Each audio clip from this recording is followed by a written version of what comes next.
De primeira, assim, a gente queria saber um pouco mais sobre a sua história, né? Com a religião. Então, assim, a gente queria saber um pouco mais sobre como que foi o seu primeiro contato com a Umbanda. Então, eu sempre fui espírita, né? Só que chegou uma fase assim da minha vida que eu me afastei de todas as religiões e tal. E comecei a ter uns sonhos com. Tipo assim, que eram muito estranhos pra mim. Tipo, tinham músicas que eu não conhecia, né? É, figuras assim que eu nunca tinha visto. Era tudo muito estranho mesmo. E eu fui pesquisar e assim, aquelas músicas elas existiam, eram os pontos, né, que a gente canta, né? Os pontos eles são rezas cantadas. Então, eu fui procurar sobre a religião, né? E hoje tô há alguns anos já na Umbanda. Então, assim, meu primeiro contato com a Umbanda, eu acho que nem fui eu quem, sabe, a Umbanda entrou em contato comigo, sabe? Foi o contrário. Eu sinto que essa parte, né, da espiritualidade que falou mais alto, que, tipo, fez com que eu quisesse procurar. Acho que é isso, assim. Legal, foi mais um encontro, né? É, Legal.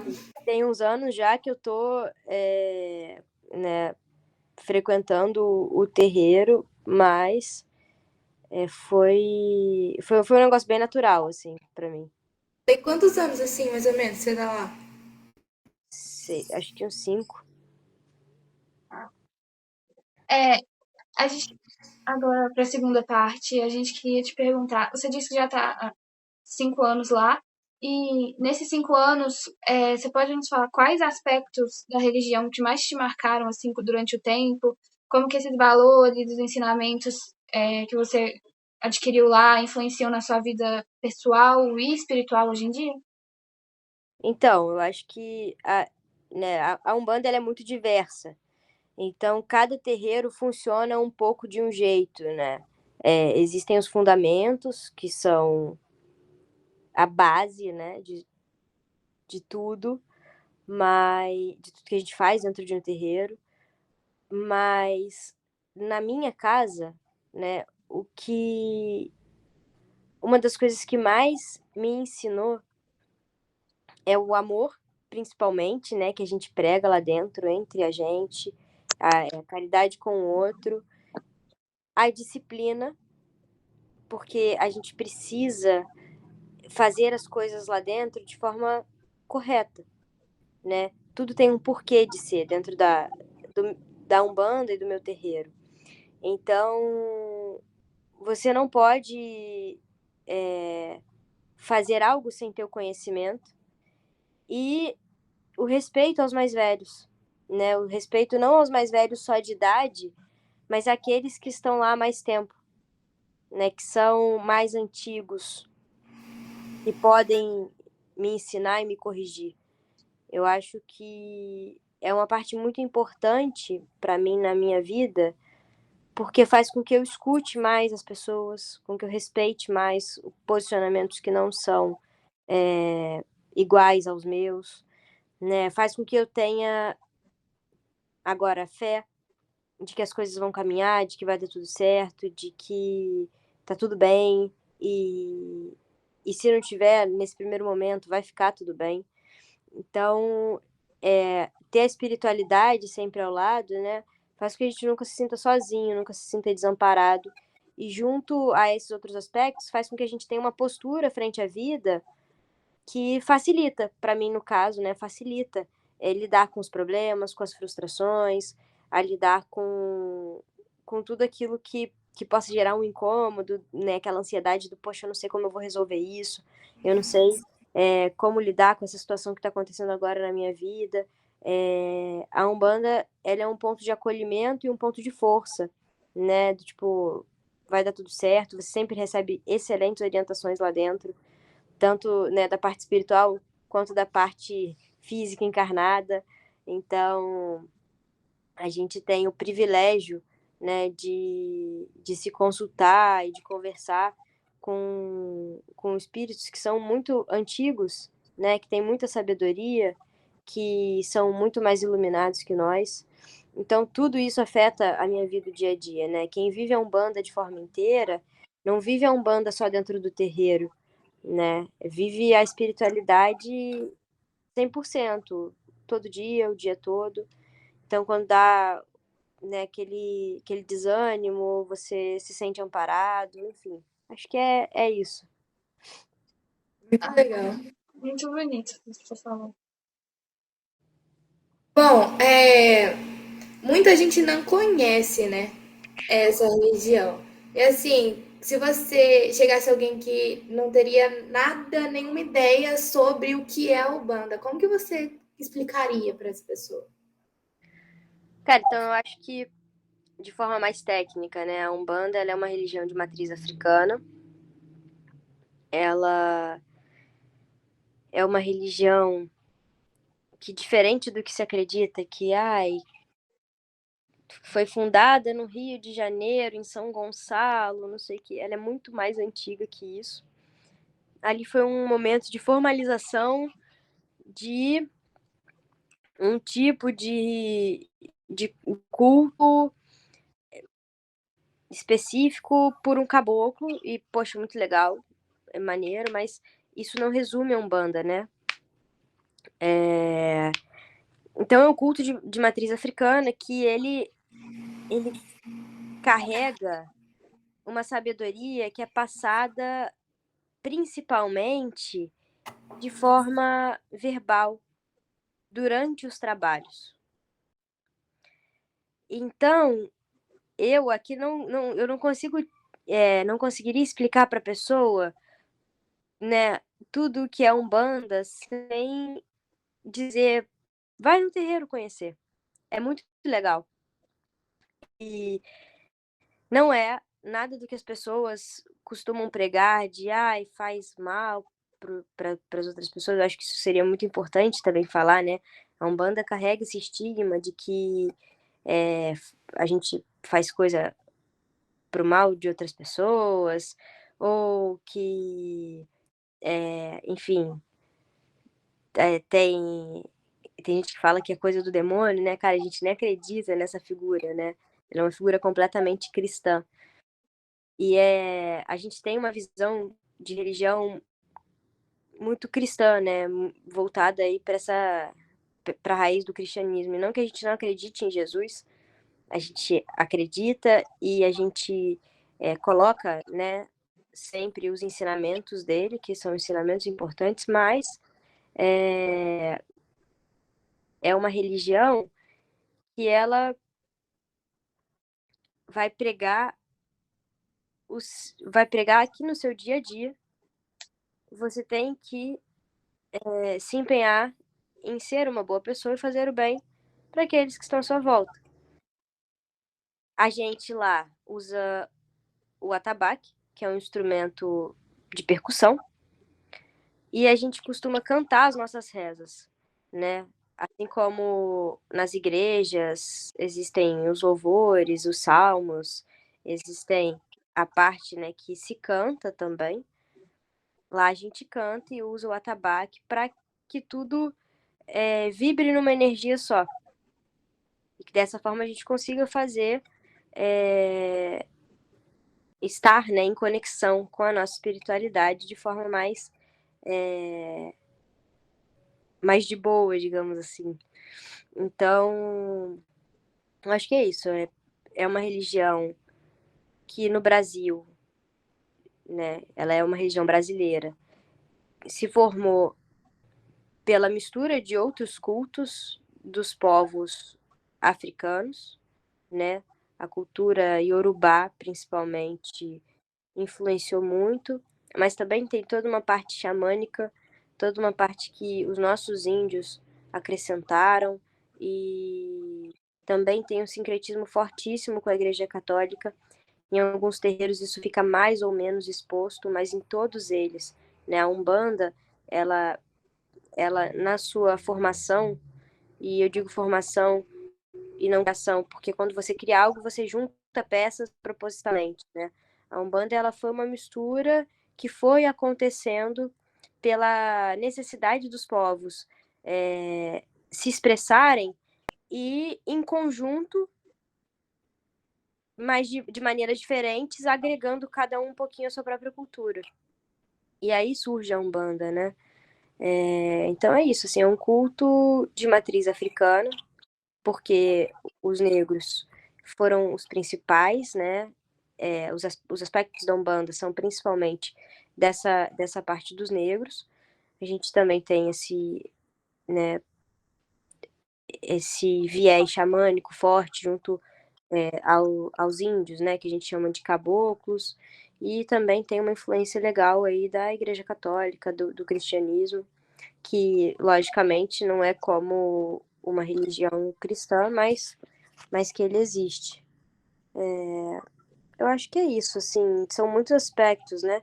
A gente faz muita coisa dentro de um terreiro, então, para uma pessoa que não conhece, eu acho que isso tira um pouco o estigma de que é uma religião que faz magia pro mal, é uma religião que enfim, louva a coisas ruins, e eu acho que isso já daria uma visão mais técnica para a pessoa entender que é uma religião como outra qualquer, teve o seu início, e, e que vale muito a pena conhecer. Acho que é isso. Uhum.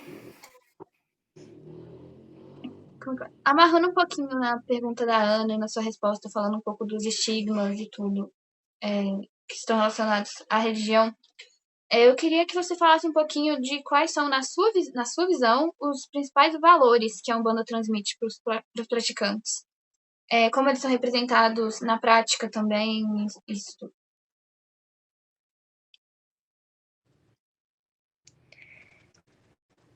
Então, como eu disse na segunda pergunta, eu acho que cada casa é uma casa. Então eu posso falar pelo meu terreiro, né? Eu posso falar pelo que eu aprendo no meu chão. Porque é muito difícil a gente colocar assim, toda Umbanda ensina isso. Por exemplo, na minha casa a gente não tem curso de Umbanda. E tem casa que tem curso. Você só entra depois que você passa por um estudo, depois que você se aprofunda teoricamente. Na minha casa a gente faz de uma forma meio raiz, assim, você aprende com quem está fazendo pelo seu interesse. Isso traz, né, no meu caso, isso para mim incentiva trabalho em grupo de forma muito legal, porque você precisa respeitar o mais velho, você precisa ouvir o que ele está falando, e você precisa reproduzir de forma correta, senão vai rolar um esporrozinho. Você precisa demonstrar proatividade, ninguém vai pegar você pela mão e falar, vem aqui aprender a fazer tal coisa, vem aqui aprender a varrer esse chão, vem aqui aprender a pintar essa parede. O que vem, o próximo ponto, a gente aprende a fazer muitas coisas dentro de um terreiro, que não necessariamente tem a ver com a espiritualidade. Tudo tem a ver com a espiritualidade, mas tem a ver com o cuidado com a casa, tem a ver com o cuidado com o espaço. Então, se eu não posso fazer ou participar de uma ritualística porque eu ainda sou mais nova, eu posso limpar. Eu posso lavar a louça que ficou suja de um determinado ritual que a gente fez, de um determinado processo que foi feito, ou da comida que a gente comeu.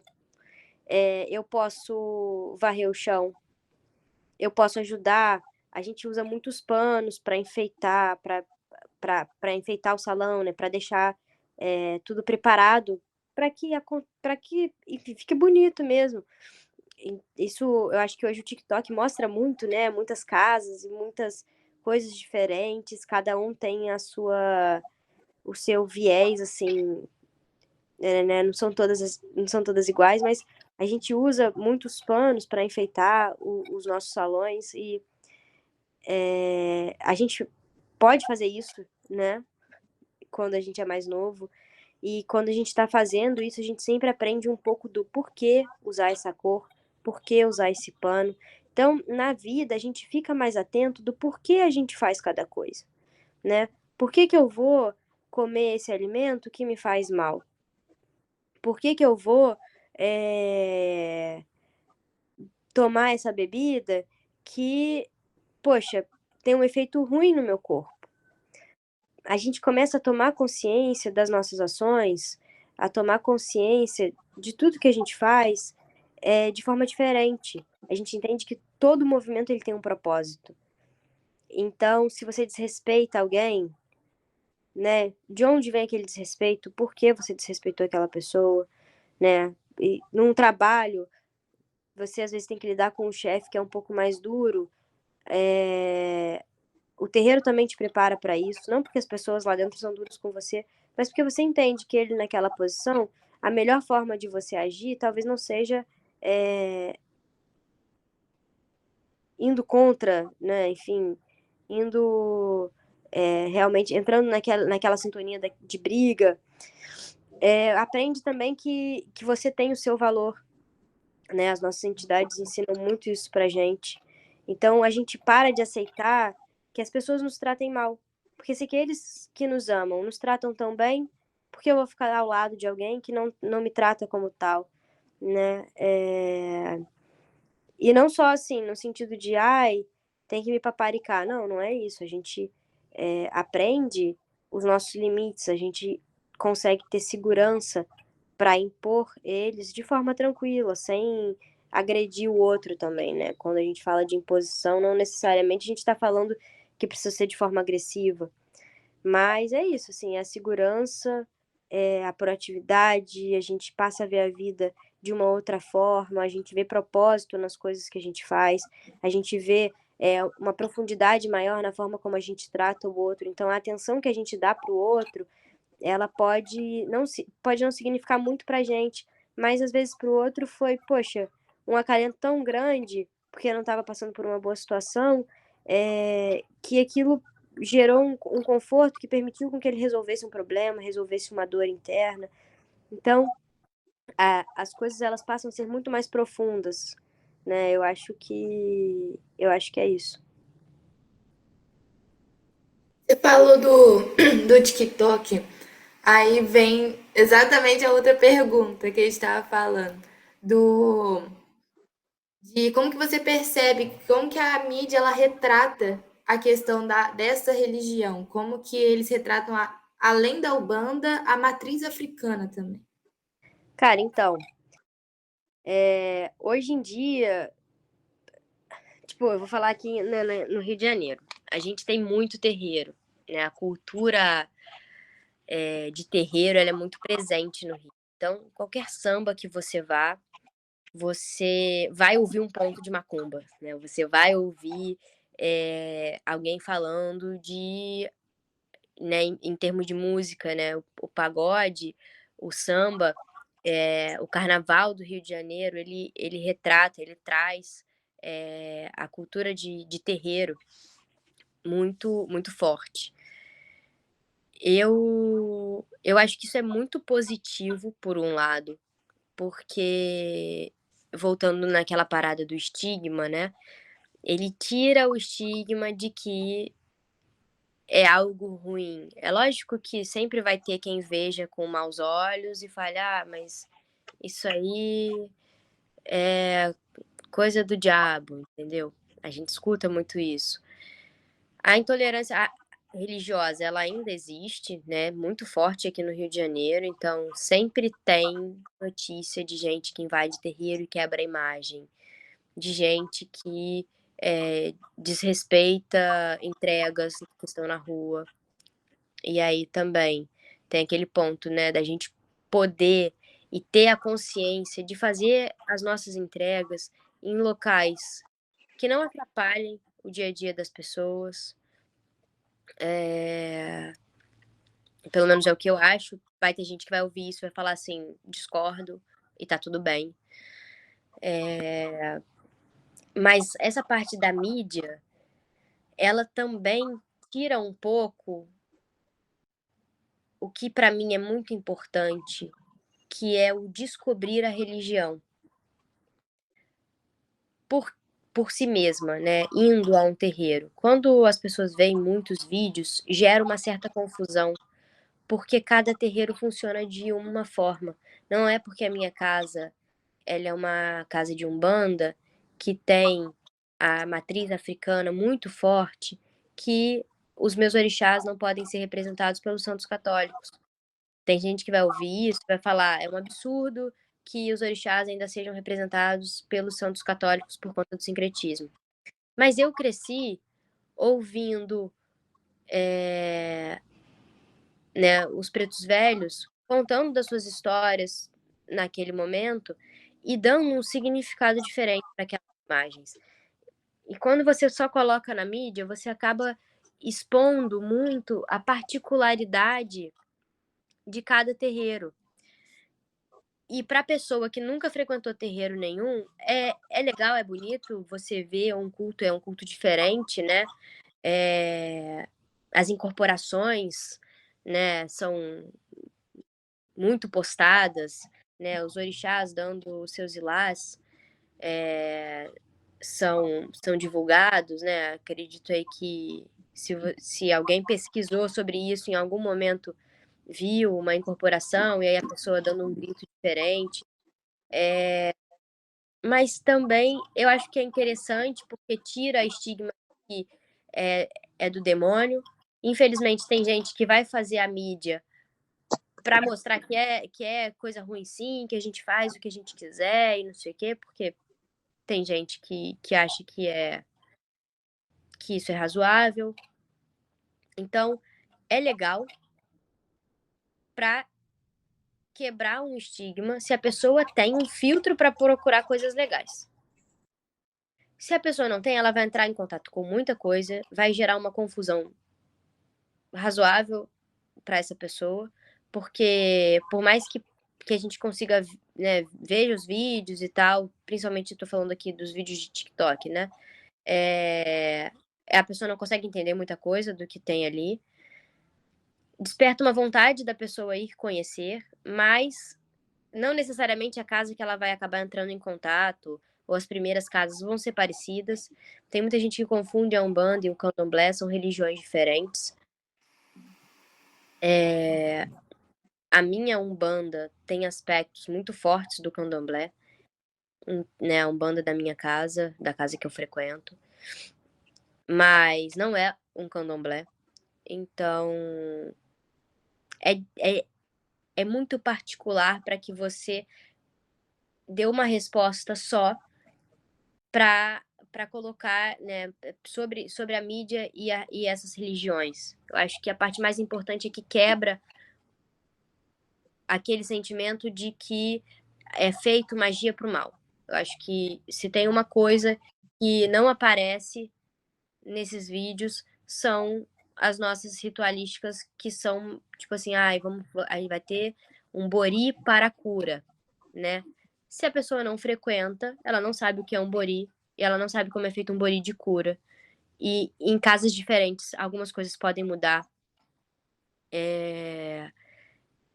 E é isso, assim, né, faz com que a pessoa tenha interesse de conhecer, isso é muito legal.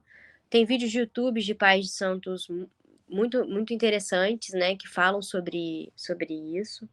Inclusive, se um dia tiver interesse, minha mãe de santo fala bem demais, então ela é uma pessoa, assim, que com certeza daria uma aula sobre Umbanda de forma muito mais profunda, muito melhor do que eu posso falar.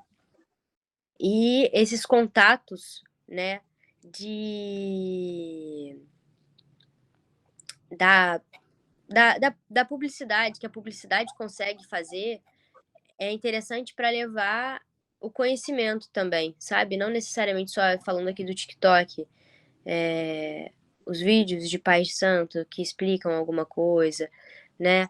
Mas é aquilo. Para mim, essa religião, ela requer o pé no chão.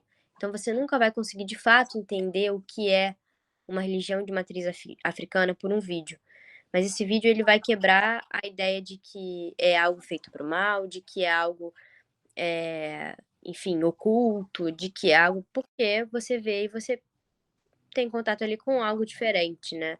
É mais ou menos o que os grupos de samba e pagode começaram a fazer aqui no Rio de Janeiro, colocando esses temas nas próprias músicas, né? Incluindo esses temas nos desfiles do carnaval. Enfim, eu acho que é isso, assim.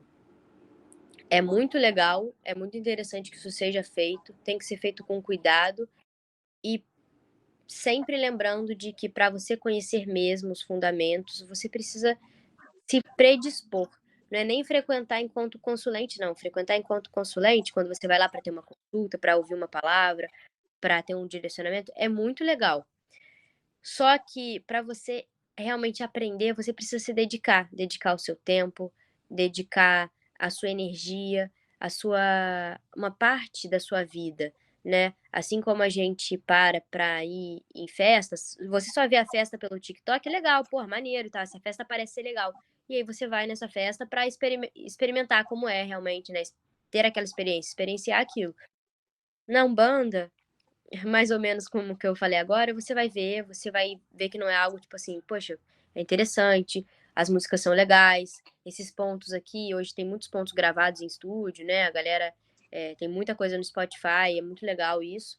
Aí você ouve, poxa, isso é legal, cara, isso me emociona, cara, não, eu quero conhecer mais. E aí você vai direcionar a sua energia num terreiro que você se sentiu bem, numa casa que você se sentiu acolhido, para começar realmente a aprender, né? Eu acho que é isso. A próxima pergunta eu acho que você já até começou a responder ela nessa resposta que você deu aí, que era, na sua opinião, de que maneira a publicidade e a cultura popular contribuem para reforçar ou desconstruir estereótipos sobre a religião. E se você acha que essa representação vem mudando com o tempo e com essa exposição mesmo que as redes sociais. Ah, sim. Eu acho que, né, acaba juntando ali um pouco no que eu já disse anteriormente. Com certeza, ela vem mudando com o tempo, né? Antes, quando a gente ouvia falar, era principalmente sobre intolerância religiosa, né? Quando falava alguma coisa, né, na mídia, ou de alguma grande manifestação de uma junção de terreiros que pedia por leis, que pedia por auxílio. Hoje em dia, a gente já possui isso de forma mais regulamentada, né? E junto a essa resistência, conseguiu-se um espaço para falar, se posicionar, se expressar sobre sobre essas religiões sem sofrer nenhum tipo de, ou nenhum ou muito pouco, de intolerância. Então, o carnaval, eu acho que é a maior festa que a gente pode pegar como exemplo. As escolas de samba vêm com enredos há muitos anos, retratando sobre entidades, terreiros. A gente teve ano passado uma escola de samba, que eu acho que foi a Grande Rio, que falou do tambor de Mina, que é outra religião de matriz africana, que não é nem Umbanda e nem Candomblé. No sul, a gente tem outras religiões de matriz africana, que também tem a sua representatividade nas músicas, né? No carnaval, eu falo do carnaval porque eu acho que é a maior delas, né?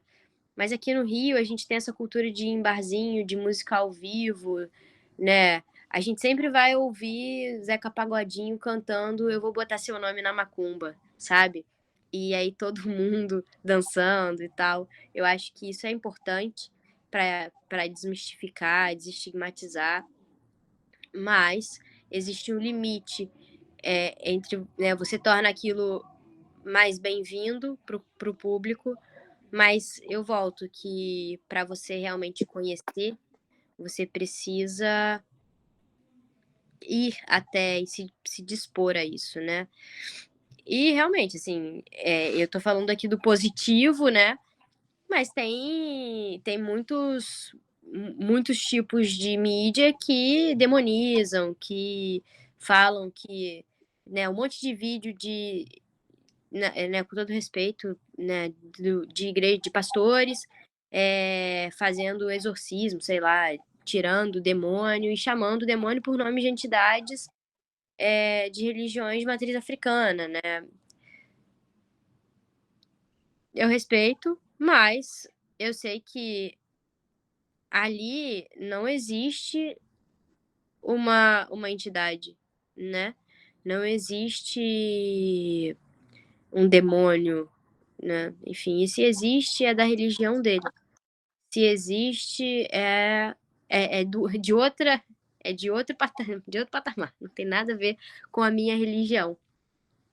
E você usar, né, desses nomes dessa forma é chato, mas também não prejudica o meu culto. Se você está fazendo isso dentro da sua igreja com os seus fiéis, tá tudo certo.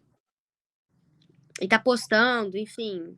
E quem acredita vai acreditar e não vai deixar de, né? É uma pessoa que já tem aquela opinião. Quem não acredita e vê, em geral, acha, poxa, né? Nada a ver.